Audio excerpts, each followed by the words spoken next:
अस्सलाम वालेकुम। सबसे पहले आप सबको मैं अपना इंट्रोडक्शन करवाऊंगा। बेसिकली मैं एक होम्योपैथिक डॉक्टर हूँ। डॉक्टर आसिफ नवाज़ नाम है।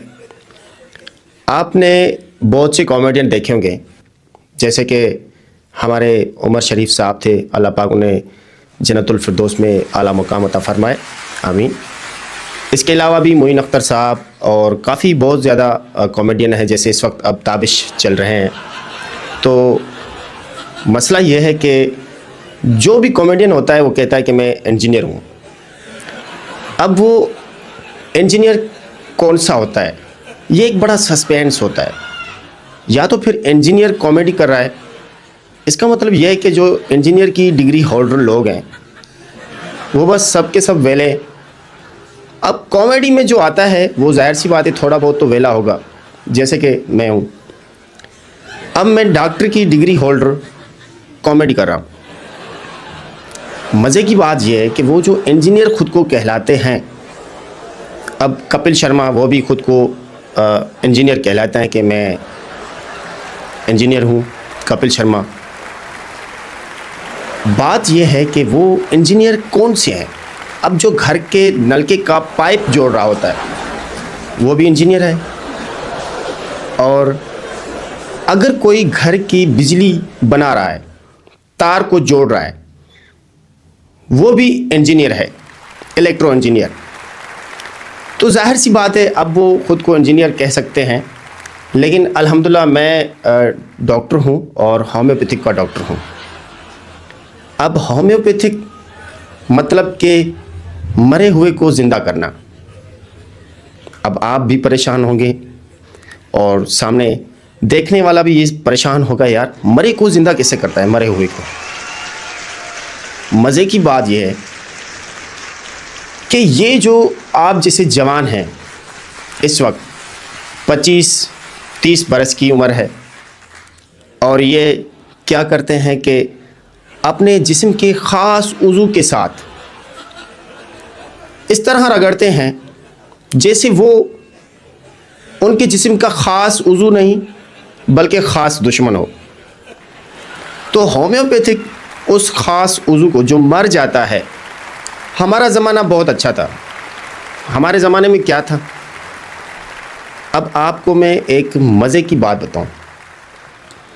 मैं 7th क्लास में पढ़ता था, मेरे ख़्याल में 1998 की बात है।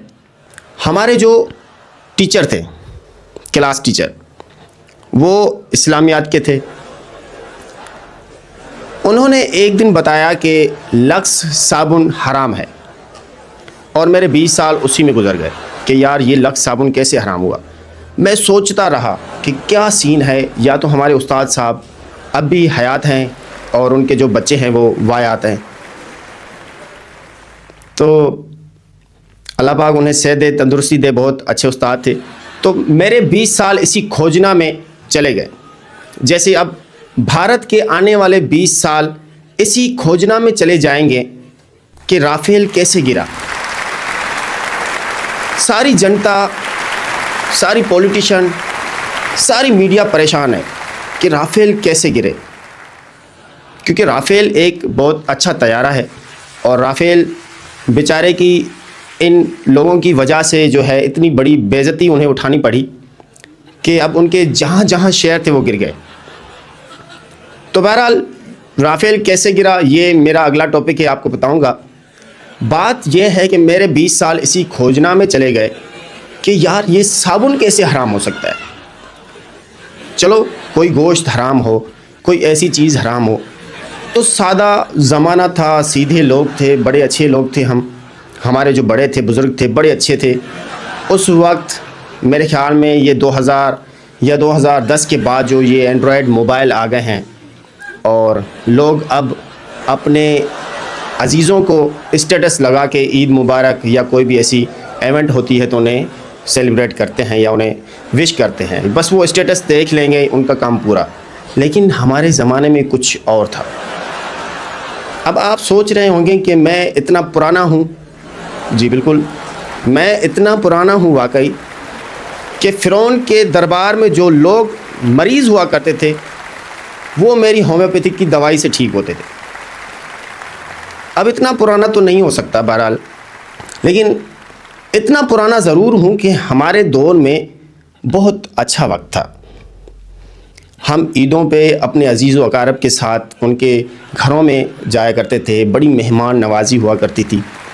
लेकिन आज मेहमान नवाजी, अगर कोई रिश्तेदार, करीबी रिश्तेदार किसी को कॉल करके बताता है कि यार मैं कल पिंडी आ रहा हूँ या कल कहीं कोयटा की तरफ आ रहा हूँ, कराची आ रहा हूँ, कहीं भी उस रिश्तेदार का अगर कोई अजीज़ उसका घर वहाँ पर है, किसी मीटिंग के सिलसिले में जा रहा है, कॉल करता है कि मैं आ रहा हूँ, 2 दिन 3 दिन आपके पास क़याम करूँगा, तो जो घर के लोग हैं वो कहीं और क़याम करने चले जाते हैं, कहीं दूसरी जगह क़याम करने चले जाते हैं, घर को ताला लगा देते हैं या कोई अच्छा सा कुत्ता घर के बाहर बिठा देते हैं जंजीर बांध के और लिख देते हैं कि भाई हम चले गए हैं। या फिर उनका जो गार्ड्स होता है, जो चौकीदार, वो जब आता है मेहमान बेचारा थका टूटा 18 घंटे का सफ़र करके पहुंचता है, तो उन्हें मालूम होता है कि यार मेज़बानी कहीं और मेहमान बनकर चले गए। बहरहाल ये अब का ज़माना है लाजमन। अब जो एंड्रॉयड है, टच है, तो बात ये है कि 20-25 बरस, अब ये देखें, क्या नाम है आपका? अमजद। अमजद की उम्र, आपकी उम्र मेरे ख़्याल में होगी 25, ऐसा है? अच्छा 28, ये साहब 28 है। अक्सर लड़कियां जो हैं वो अपनी एज छुपाया करती हैं, लेकिन आजकल लड़के भी एज छुपाते हैं। अब आप देख लें, एक शो चलता है मज़ाक रात, जिसमें हमारे खूबसूरत एक्टर हैं, भोले के किरदार से मशहूर हुए, बड़े अच्छे अच्छे ड्रामों में उन्होंने काम किया। इमरान अशरफ साहब, मैं उनका फ़ैन भी हूँ। इस तरह से मतलब फ़ील हो रहा था मुझे कि ये अपनी एज छुपा रहे हैं। पहले उन्होंने बताया कि हमारे दौर में एंटीना हुआ करती थी, वहाँ से उसको सीधा करते थे, टीवी चलाते थे, डिश हुआ, फिर अचानक से उन्होंने रिटर्न ले लिया। इसका मतलब कि अब लड़के भी एज छुपाते हैं।